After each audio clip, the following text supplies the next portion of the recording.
Next collection చూడగానే immediate గా మీరు అడ్మిన్ కి మెసేజ్ చేసేటువంటి కలెక్షన్. రీస్టాక్ వచ్చిన ఐటమ్, చాలా రోజుల తర్వాత అస్సలు ఒక 1 month దాకా కంటిన్యూస్ గా ప్రీ బుకింగ్స్ చేసుకున్న ఐటమ్ అనమాట. మళ్ళీ ఇప్పుడు రెడీగా ఉంది. ఇప్పుడైతే రెడీగా ఉంది, అప్పుడైతే మనం ప్రీ బుకింగ్స్ చేసాము, ఇప్పుడు రెడీగా ఉంది. ఫాస్ట్ గా అయితే బుక్ చేసేసేయండి.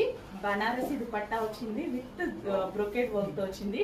యోక్ పార్ట్ వచ్చేసి చక్కగా hand made work, V shape neck, hands కూడా చాలా చాలా బాగున్నాయండి. ఇంకా వైలెట్ గురించి మనం వేరే చెప్పాల్సిన అవసరమే లేదు. వైలెట్ అంటేనే ఫేమస్. ఇంకా ఈ డ్రెస్ గురించి అసలు చెప్పాల్సిన అవసరం లేదు. అంత ఫాస్ట్ మూవ్మెంట్. అసలు లాస్ట్ టైం ఒక 1 month తీసుకున్నాం బుకింగ్ కంటిన్యూస్ గా. ఫుల్ సాఫ్ట్ మష్లీన్ ఫ్యాబ్రిక్ లో అయితే వచ్చేసింది. వావ్, చాలా బాగుందండి. నెక్స్ట్ ఫాస్ట్ గా ఆర్డర్ చేసేయండి మరి. With bottom part 3 piece set అండి, కంప్లీట్ 3 piece సెట్.